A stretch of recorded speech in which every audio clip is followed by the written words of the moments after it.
If you have your Bibles with you this morning, turn with me to Isaiah chapter 61. In our journey with Jesus these past few months, we have seen a good bit of brokenness, a good bit of suffering, and a whole lot of struggle. We have encountered outcasts, the guilty, the unclean, the broken, the helpless, the self-destructive, the confused, the lost, the grieving, and the dead. But we also saw Jesus move one after another from victim to victory. His activity was rooted in Isaiah 61, a passage that he himself pointed to as his purpose for coming. That in a world of brokenness, sin, and suffering, God offers new possibilities. Isaiah 61 contains a message originally spoken to a people who had been conquered by Babylon and carried off into captivity. They too lived in a world of struggle, brokenness, of suffering and pain. One generation had drifted far away from God and experienced the devastatingly crushing consequences that resulted. Their nation was destroyed. Their land was in ruins. Their lives were in shambles. And their children endured the results. It had been not a bad year. It had been a disastrous 75 years. And yet out of that bleakest of darkness, Isaiah announced new possibilities.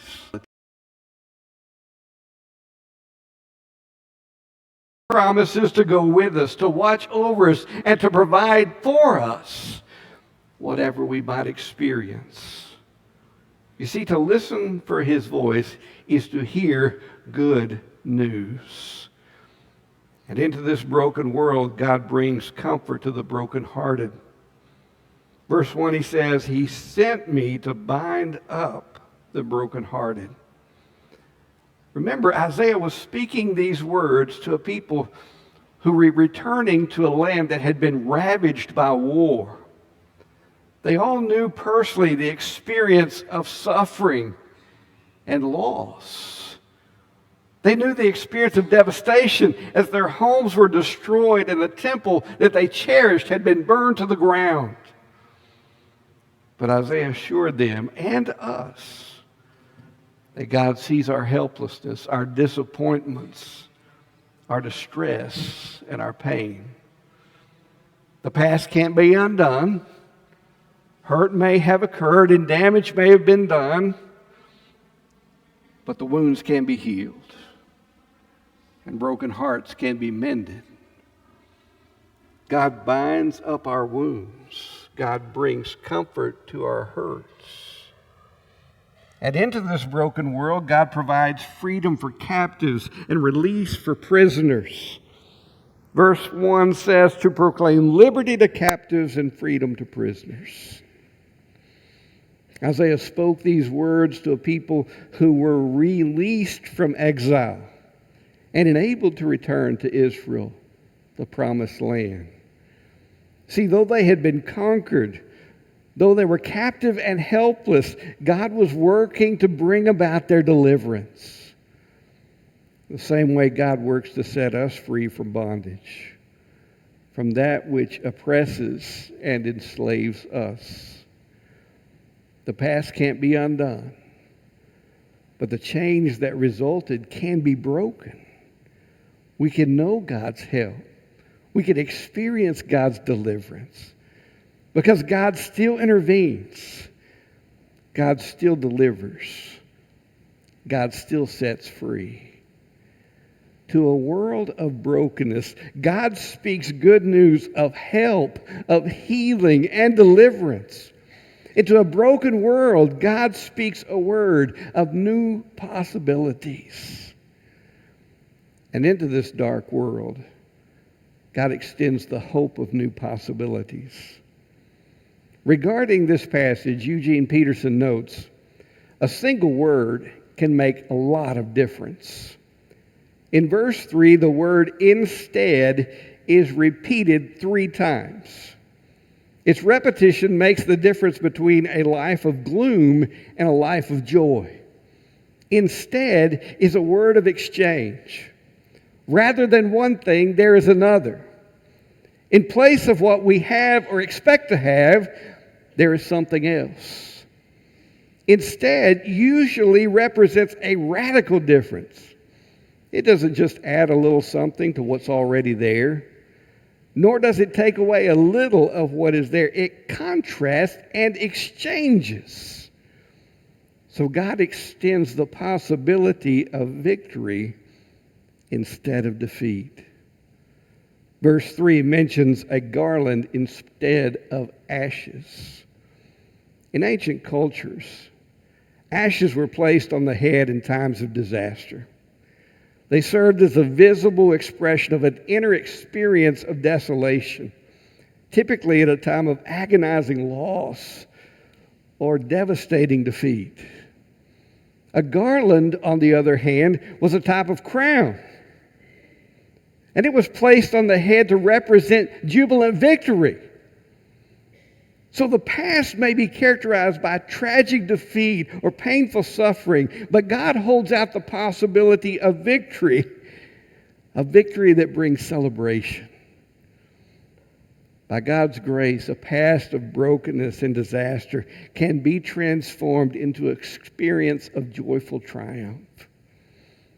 And God extends the possibility of gladness instead of sorrow. Verse 3 mentions the oil of gladness instead of mourning. The past may be characterized by devastating heartbreak, but God offers comfort. And God can change a past of desperate sorrow into a future of comfort and joy. And God extends the possibility of praise instead of despair. Verse 3 mentions a mantle of praise instead of a spirit of fainting. A spirit of fainting or a disheartened spirit is weak and lifeless, without strength or even the desire to do anything. It can leave us behind drawn blinds, not even getting out of bed in the morning, not even getting dressed to see anyone or do anything. But a mantle, or technically a garment, represents preparation for activity and engagement that readies us for our tasks. You know, as we look around at a broken and fallen world and we think about the conditions around us, and sometimes when they affect us personally, there is a lot to mope about. But we can gradually live there, overwhelmed by despair and the oppressive concerns of this fallen world.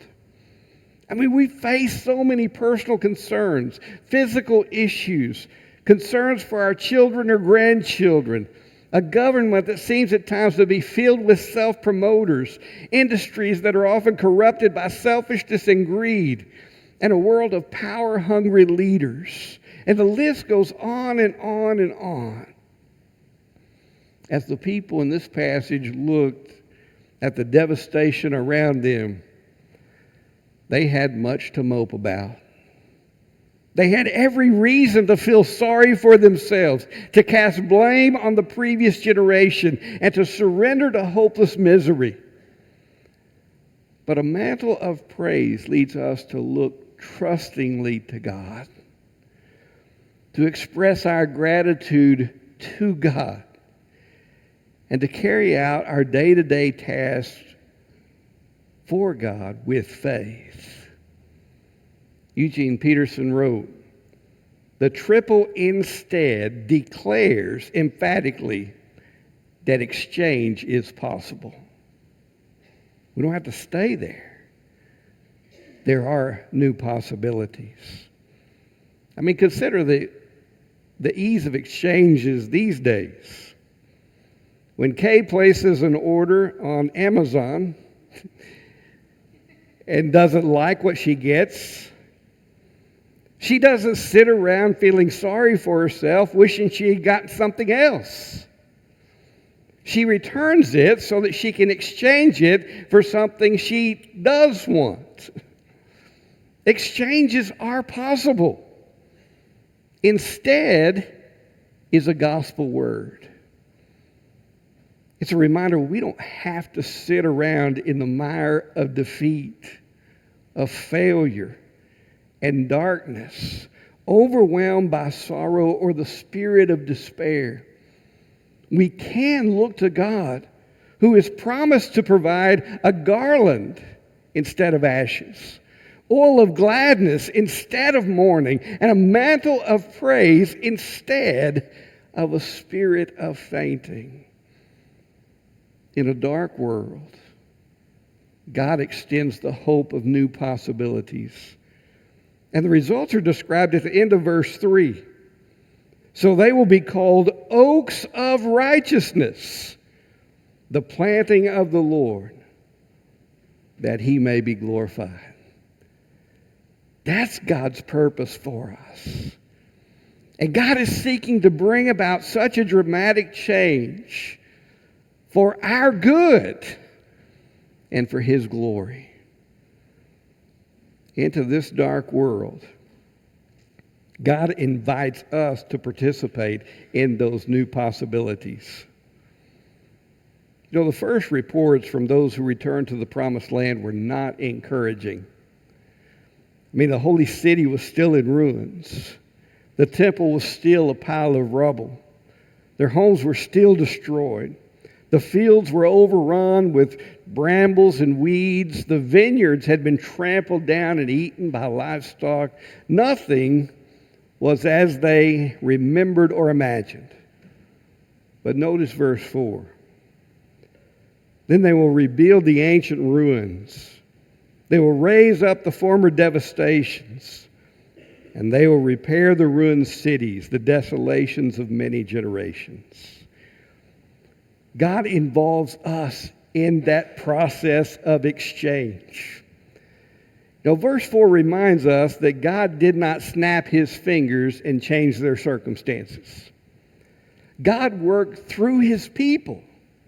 They would rebuild. They would restore. They would renew.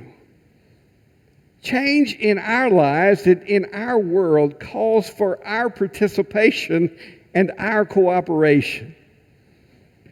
Do you want things to get better in your family? How is God leading you to rebuild? Do you want things to get better in your church? How is God leading you to rebuild? Do you want things to get better in our community? How is God leading you to rebuild? Do you want things to get better in our nation? How is God leading you to rebuild? You know, it takes very little energy or effort to bemoan the condition of our world. But doing so changes very little. And if we aren't careful, we can become mere critics and complainers. But our world doesn't need more whiners. It needs more God-inspired workers. People who will participate in seizing those new possibilities that God offers. And God is in the business of raising up people who will make a difference. People who will not merely bemoan the destruction, but will be part of the rebuilding. People who will do the hard, dirty, day-to-day work of restoration. Doing the positive and beneficial work of removing one stone at a time, laying one brick at a time, driving one nail at a time. And when we get busy in his work, God enables us to experience restoration. You see, through God's blessing and their hard work, the ruins would be rebuilt. The cities would be renewed. The land would be restored. Now, there would be a lot of sweat. There would be some obstacles. There were some sacrifices that would need to be made.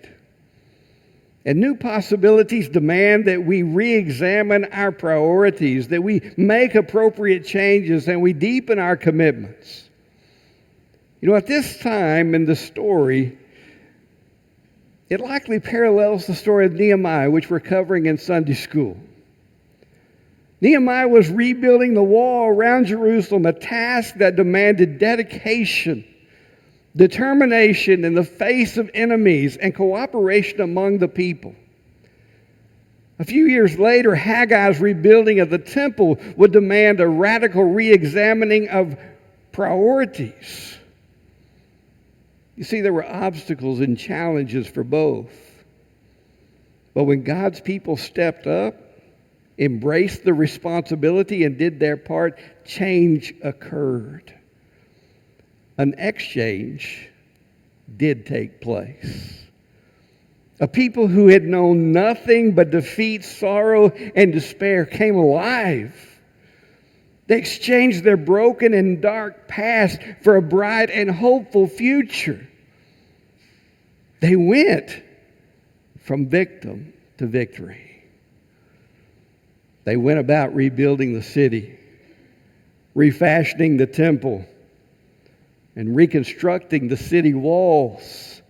They replanted the fields, the gardens, and the vineyards. They restored the towns. But most importantly, they returned to the Lord. They became a restored people and a resurrected community. You know, I've heard it said that we often get the life, the family, the church, the community, and the nation that we help build. What are we working to create?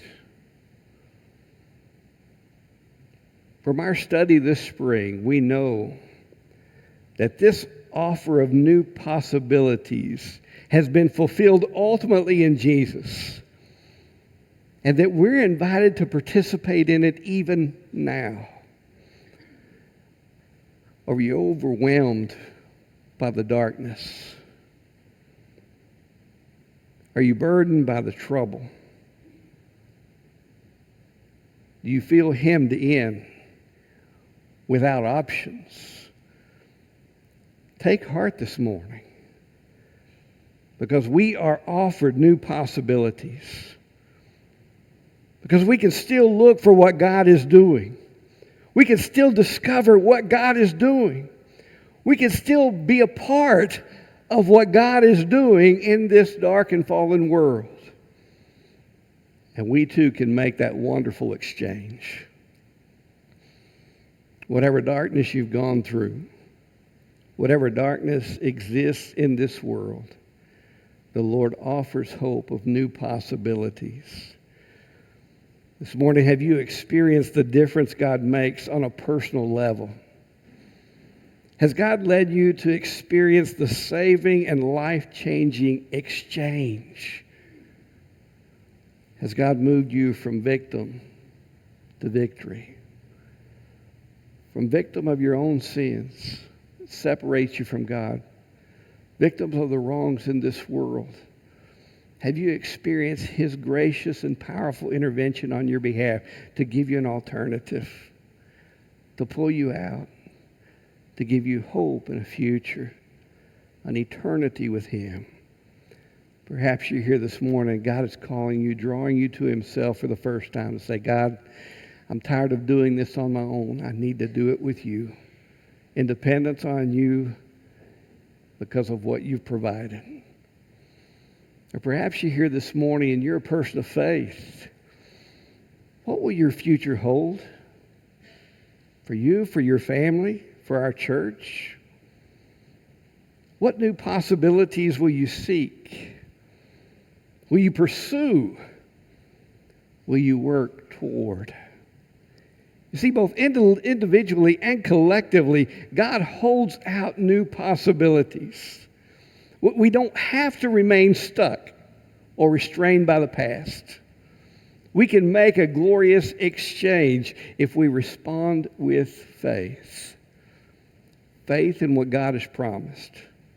Faith in what God can provide, and faith that leads us to participate.